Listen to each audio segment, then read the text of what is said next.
पूर्व सांसद कुंवर भारतेंदु सिंह जी, पूर्व सांसद डॉक्टर यशवंत सिंह जी, पूर्व मंत्री श्री महावीर सिंह जी, पूर्व विधायक श्रीमती कमलेश सैनी जी, समारोह में उपस्थित भारतीय जनता पार्टी राष्ट्रीय लोकदल के हमारे सभी वरिष्ठ नेतागण, पदाधिकारीगण और भारी संख्या में आज इस समारोह का साक्षी बन रहे बिजनौर के मेरे सभी उपस्थित बहनों और भाइयों, मैं सबसे पहले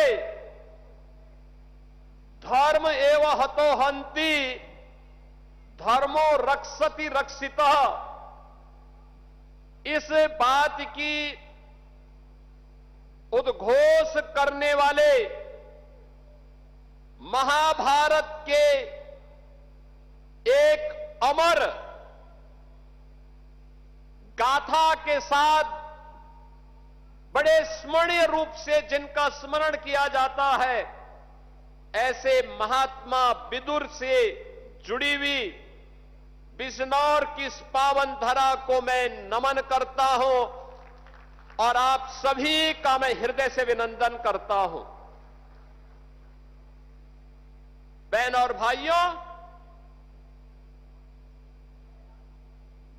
महाभारत ने हम सबको इस बारे में प्रेरणा दी, ये महाभारत की धरती है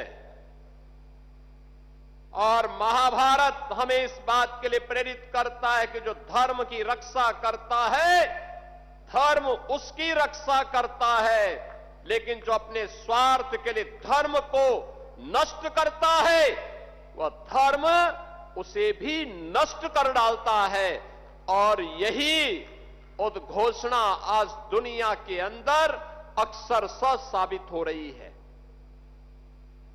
बहनों और भाइयों, ये पावन धरना भारत के इतिहास को बनाने वाली धरा है और इसीलिए जब बिजनौर आता हूं, एक अलग ही आत्मीयता का अनुभव होता है, क्योंकि ये भारत के इतिहास से जुड़ी हुई धरा है। इसने इतिहास को बनाया है, इसने इतिहास को बनते हुए देखा है और इसने इतिहास को बिगड़ते हुए भी देखा है। बहनों और भाइयों, इसीलिए आज जब मैं यहां पर आया हूं, मुझे यहां पर पूर्व सांसद कुंवर सर्वेश सिंह जी की भी स्मृतियों को नमन करने का अवसर प्राप्त हो रहा है। मैं इस अवसर पर कुंवर सर्वेश सिंह जी की स्मृतियों को भी विनम्र श्रद्धांजलि अर्पित करता हूं। पिछली बार जब मैं आया था 4 वर्ष पहले, तब मुझे यहां पर हम दोनों ने एक साथ कार्यक्रम आयोजित किया था। आज वे भले ही हमारे बीच में नहीं हैं, लेकिन उनकी स्मृति को जीवंत बनाए रखते हुए मैंने आज यहां पर इसी परिसर में हमने यहां के कारीगरों के लिए एक कॉमन सर्विस सेंटर, जहां कारीगरों को उत्तम तकनीक के बारे में, डिजाइन के बारे में, मशीनें कैसे उसमें उनका सहायक हो सकती है, इसके बारे में उसका उद्घाटन करने का अवसर प्राप्त हुआ। और अब उन्हीं की विरासत को संभाल रहे यहां के लोकप्रिय विधायक कुंवर सुशांत सिंह ने यहां के माननीय जनप्रतिनिधियों के नेतृत्व में उनके साथ मिलकर के पाकिस्तान से विस्थापित उन हजारों परिवारों को, जिनकी संपत्ति पर, जिनकी पुश्तैनी संपत्ति पर पाकिस्तान के मजहबी कट्टरता ने 1946, 47, 48 में जबरन कब्जा करके इन निर्दोष हिंदुओं और सिखों का कत्लेआम किया था। 1946, 47, 48 बीता, वर्ष दर वर्ष बीतते गए, दशक और दशक बीतते गए, युग में युग बीतते गए। आज चौथी पीढ़ी में यह अवसर आ पाया है जब हम इन सभी विस्थापित परिवारों को यहां पर उनकी जमीन का मालिकाना अधिकार देने की ओर आगे बढ़ चुके हैं। और मुझे प्रसन्नता है, हमारे लिए भावुकतापूर्ण क्षण भी है और आनंद का क्षण भी कि हम सब यहां पर आज इन विस्थापित परिवारों की, जिनकी संख्या अभी 1645 है, यानी कुल मिलाकर के 8,000 से 10,000 लोगों को आज एक कागज एक साथ उनके परिवार के सदस्यों को प्राप्त हो रहा है। और बहनों और भाइयों, जो शेष बचे हैं उसको दूसरे फेज में वह भी हम करेंगे, उसकी कार्रवाई भी हमारी युद्ध स्तर पर आगे बढ़ रही है। शुरुआत होनी थी, इसलिए मैं आज आपके बीच में आया हूं। मैं पूछना चाहता हूं, मैं इस समय एक चलन देख रहा हूं, तमाम मौलवी और मौलाना इस समय एक बयान दे रहे हैं, कह रहे हैं गाय को राष्ट्रीय पशु घोषित करो। अबे हमने कहा कि गौ हमारी माता है, जन्म जन्मांतर का नाता है।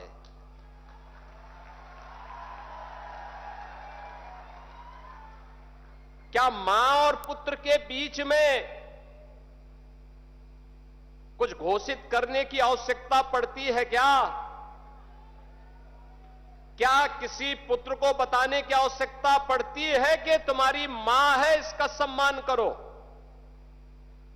ये हमारे संस्कार हैं। हमने अपनी मां के बारे में जो सम्मान का भाव रखते हैं वह भी, और हमने गाय को माता माना है, तो गाय तो हमारे लिए माता है, वो पशु नहीं। पशु तुम्हारी बुद्धि है जो तुम हमारी गौ माता को पशु बोलते हो। तुम्हारी सोच पशुवत है जो तुम गौ माता को पशु बोल रहे हो। और तुम्हारा ये दोगलापन है कि जो एक और गौकसी को प्रश्रय देते हो।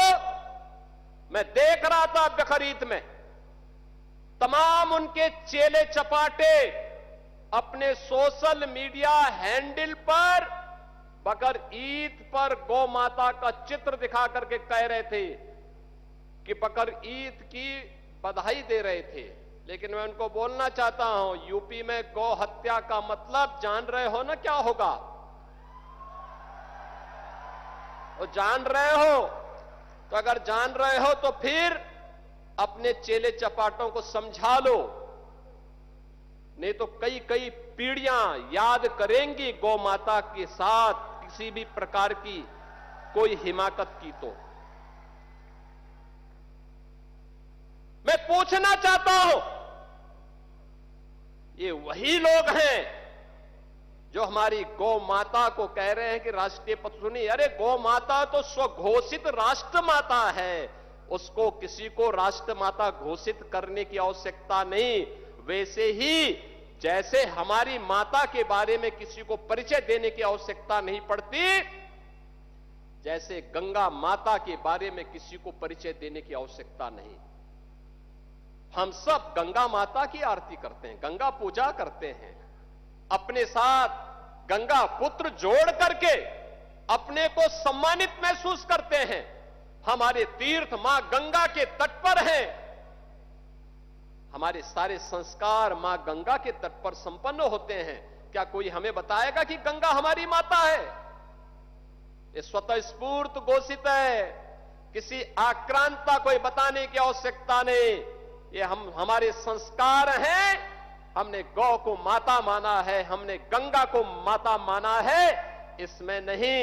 मैं केवल एक बात पूछना चाहता हूं, पाकिस्तान से उस मजहबी निर्ममता के शिकार इन पाकिस्तानी विस्थापितों के बारे में या देश भर में फैले हुए उन विस्थापितों के बारे में इन मौलाना और मौलवियों की कभी आवाज नहीं निकली, कभी नहीं निकली।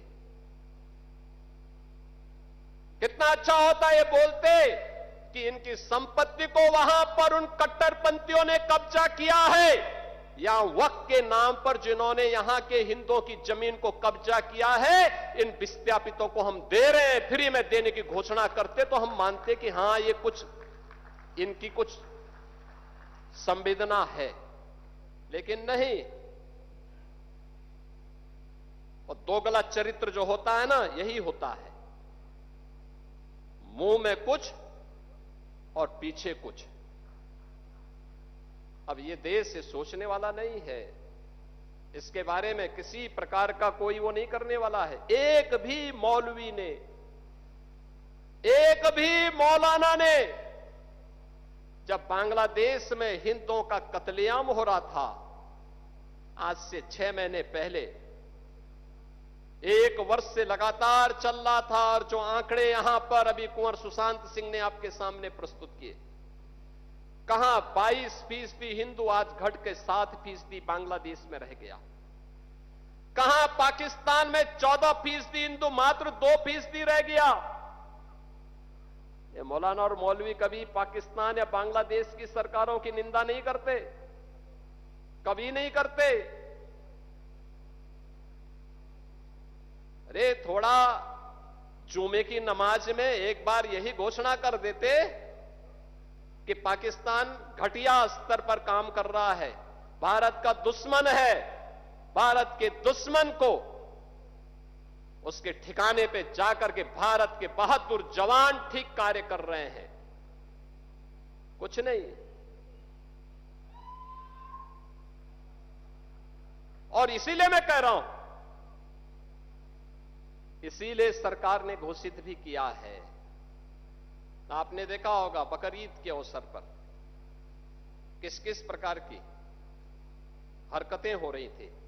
वो तो गनीमत है कि सरकार ने पहले से ही कदम उठाए हुए हैं,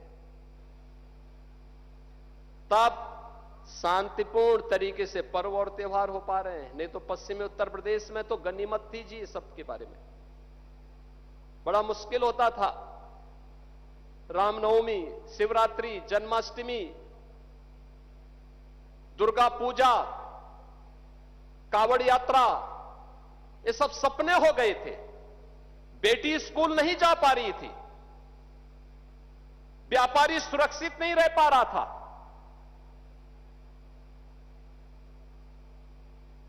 और दोस्ती, कैसी दोस्ती, आपने अभी गाजियाबाद में देखा होगा,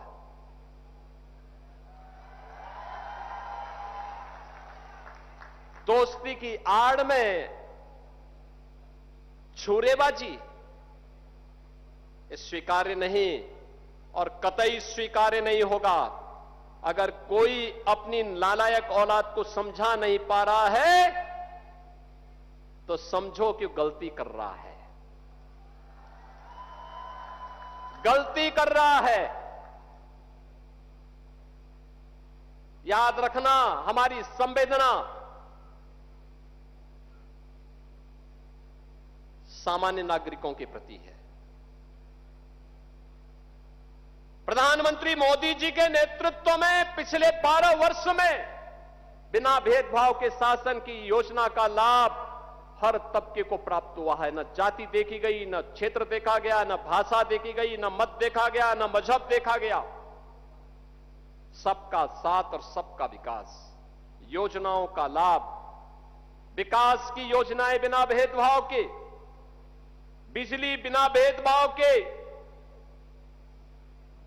कर्ज बिना भेदभाव के, बिना भेदभाव के शासन की योजना का लाभ। लेकिन देश भी तो अपेक्षा करता है कि संवेदना दिखाई दे, लेकिन वो संवेदना गायब वहां पे। और बहनों और भाइयों, इसीलिए मैं भी आपसे कहने के लिए आया हूं यही कहने के लिए मैं भी आया हूं आज। हम सबको इस बात को ध्यान में रखना होगा, हम सबको इस बात को ध्यान में रखना होगा कि अहिंसा और करुणा ये मानवता के भूषण हैं, किंतु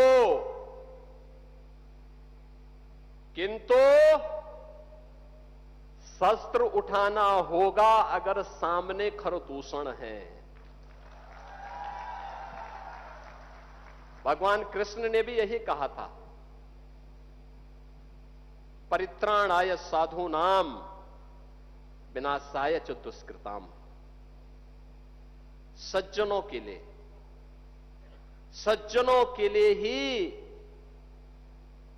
हम सज्जन बने, दुर्जनों के लिए नहीं।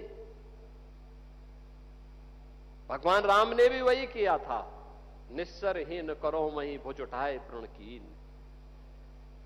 एक ही लक्ष्य था, इस धरती को राक्षस विहीन कर देंगे, क्योंकि ये ऋषि मुनियों को, सामान्य नागरिकों को, गरीबों को, बहन और बेटियों की इज्जत के साथ खिलवाड़ कर रहे हैं।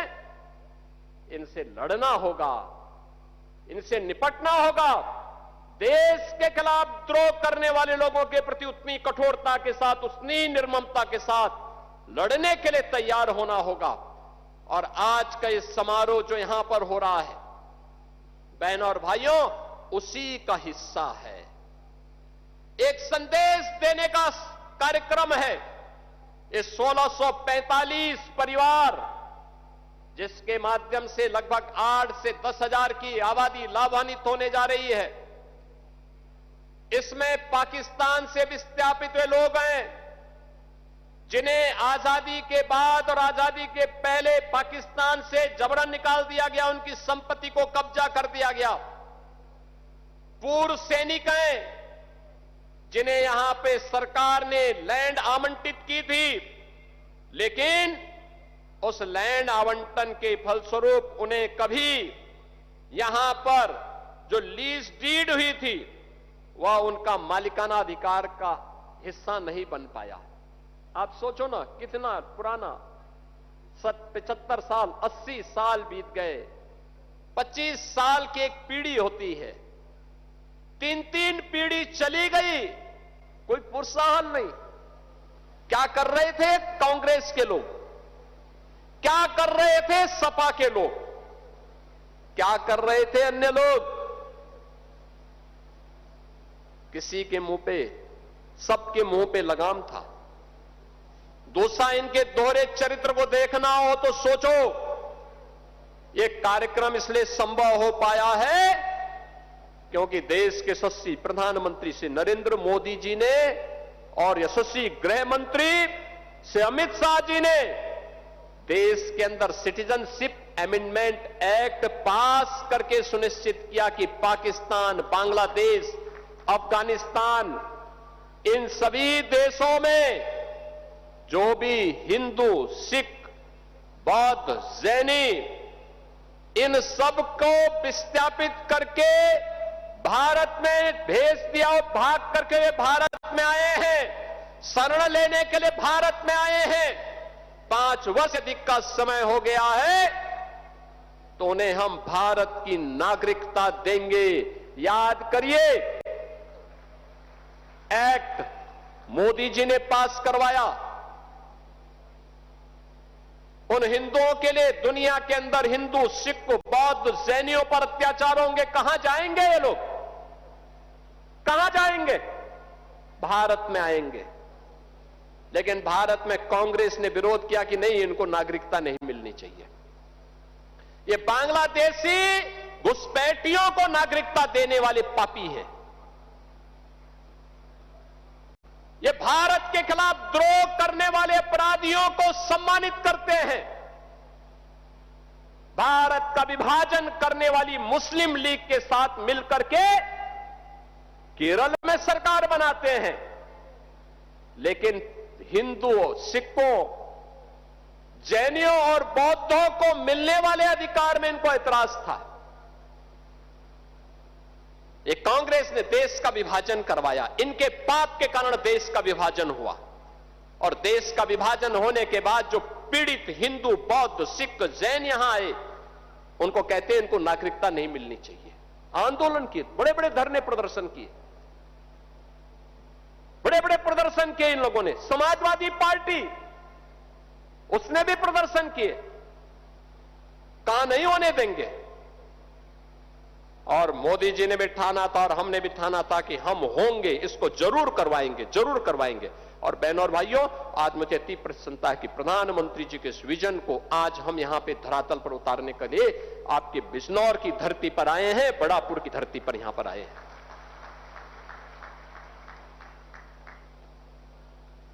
इन लोगों का मुंह तब बंद था जब पाकिस्तान और बांग्लादेश में हिंदुओं पर, सिखों पर, जैनियों पर, बौद्धों पर अत्याचार हो रहे थे, तब ये कुछ नहीं बोल रहे थे, कुछ नहीं बोल रहे थे, इनका मुंह बंद था। लेकिन जब इन पीड़ित लोगों के बारे में मोदी जी ने कानून बनाया तो इन्होंने उस कानून का विरोध किया। उस कानून में कहीं नहीं लिखा था कि किसी मुसलमान की संपत्ति को हम कब्जा करेंगे, लेकिन मुसलमान विरोध कर रहा है। यानी जो हमारे हिंदुओं का विरोध कर रहा हो, हमारे सिखों का विरोध कर रहा हो, हमारे बौद्धों का कर रहा हो, वो कहता गौ को राष्ट्रीय पशु घोषित करो। अबे गाय पशु नहीं, गौ हमारी माता है और गौ के साथ तो हमारा जन्म जन्मांतर का नाता है। तुम क्या समझ पाओगे इसके बारे में? गौ माता के महत्व को तुम क्या समझ पाओगे? आजकल ज्ञापन देने जा रहे हैं, ज्ञापन देने। हमने कहा ज्ञापन मत दो भाई, अपने उन सौदों को समझाओ जो सोशल मीडिया प्लेटफॉर्म पर बकरीद के दिन गौ माता का चित्र लगा रहे थे, उनको समझाओ, और नहीं तो वह दुर्गति होगी कि कई पीढ़ियां याद करेंगे। बहनों और भाइयों, बिजनौर हमारा एक बहुत समृद्धशाली कारीगरों के लिए, किसानों के लिए, ऊर्जावान नौजवानों के लिए और अपने नवाचार के लिए यहां पर अलग अलग तबके से जुड़े हुए, यहां का उद्यमी है, यहां का व्यापारी है, यहां के समाजसेवी हैं, इन सब के लिए जाना जा रहा है। मुझे बिजनौर में एक दिन रुकने का अवसर मिला था। रात्रि को मैं रुका था बिजनौर में, तब मैंने बुलाया था अलग अलग क्षेत्र से जुड़े हुए लोगों को, और मुझे बिजनौर की ताकत का एहसास हुआ था। और मैं आज आप सबसे कहने के लिए आया हूं कि विकास के पैमाने पे बिजनौर पिछड़ने नहीं पाएगा, कभी पिछड़ने नहीं पाएगा। आप परिश्रम करते हैं तब प्रदेश और देश का पेट भरता है। और इसीलिए जब हमारे सामने प्रस्ताव आया था बाढ़ से बचाव के लिए, यहां के माननीय सांसद जी ने, यहां के माननीय विधायकों ने मेरे सामने प्रस्ताव रखा, हमने कहा सबको स्वीकृत करो। और मुझे प्रसन्नता है कि बाढ़ बचाव के बहुत सारे कार्य हो गए, बाकी कार्य होंगे, पूरे होंगे। एकदम बाढ़ से बचाव के लिए पुख्ता व्यवस्था करेंगे। बिजनौर के बारे में लोग सोचते भी नहीं थे यहां मेडिकल कॉलेज खुलेगा। आज तो बिजनौर में अपना मेडिकल कॉलेज हो गया और महात्मा विदुर के नाम पर हो गया। देखो प्रयास आपका हम इसलिए कर पा रहे हैं क्योंकि आपने एक वोट कमल के नाम पर दिया। उसकी कीमत समझो, मेडिकल कॉलेज बन गया, हाईवे बन रहे हैं, रेलवे की नई नई सुविधाएं विकसित हो रही हैं, और अभी गंगा एक्सप्रेस वे को भी हम इधर से ले जाने की तैयारी कर रहे हैं।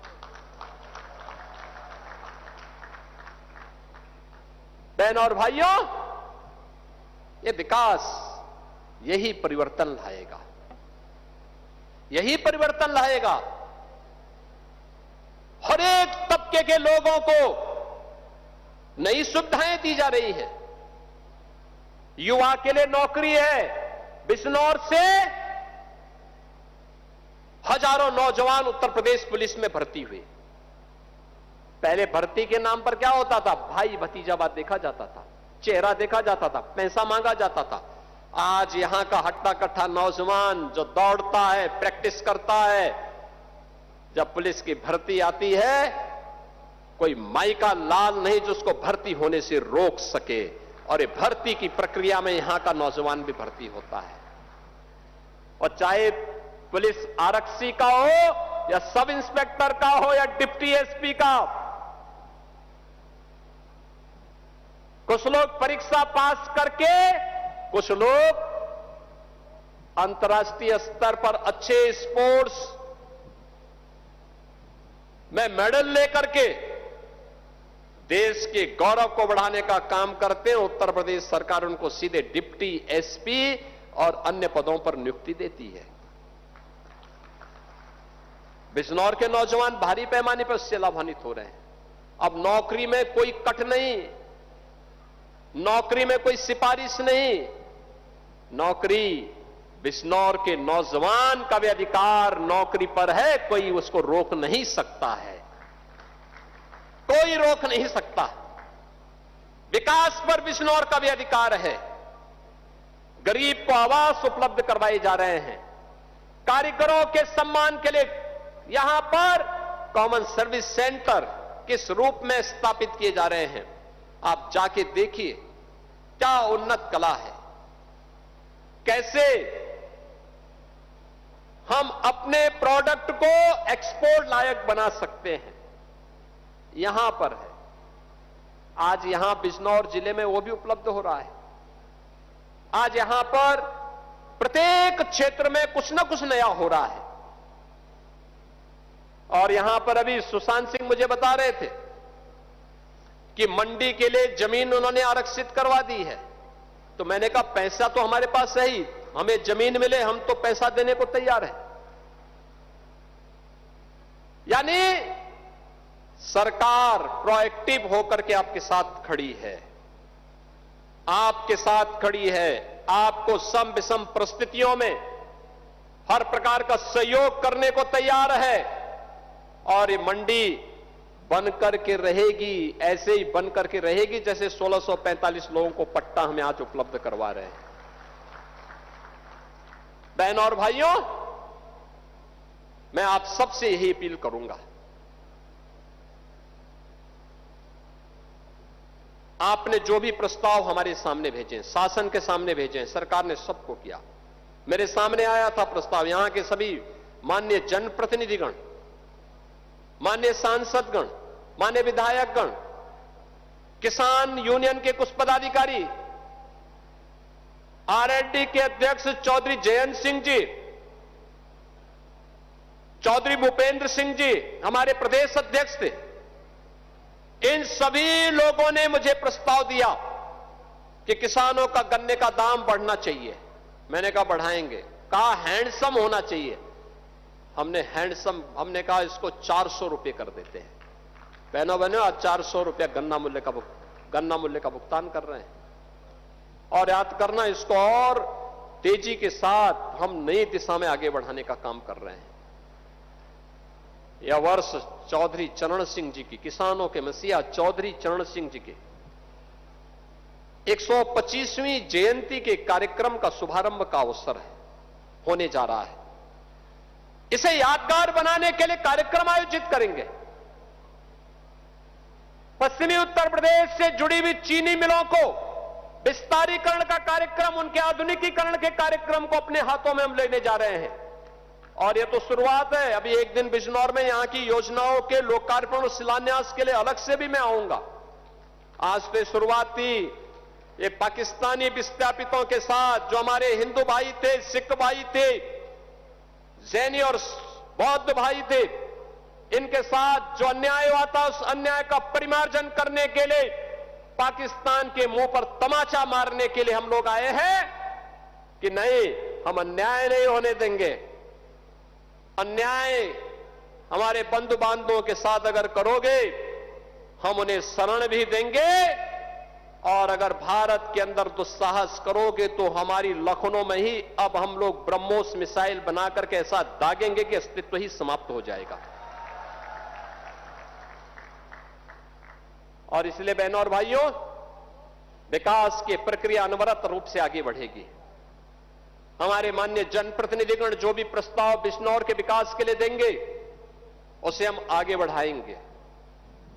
बिजनौर के मैं सभी अन्नदाता किसानों को, यहां के कारीगरों को, यहां की युवा ऊर्जा के प्रतीक अपने युवा बंधुओं को, यहां की बहनों और बेटियों को, यहां के उद्यमियों और व्यापारियों को, सभी को आश्वस्त करता हूं, सरकार आपके साथ में खड़ी है, आपके साथ खड़ी है, हर प्रकार का सहयोग करेगी, हमेशा एक संबल बनेगी। जो मानसिकता भारत विरोधी है, जो मानसिकता विकास विरोधी है, जो मानसिकता गरीब विरोधी है, जो मानसिकता विभाजनकारी है, उस मानसिकता को हमें समाप्त करने के लिए एकजुट होकर के लड़ना पड़ेगा। तब परिणाम आएगा, तब किसी भी हिंदू को, सिख को, बौद्ध को, जैनी को विस्थापित नहीं होना पड़ेगा।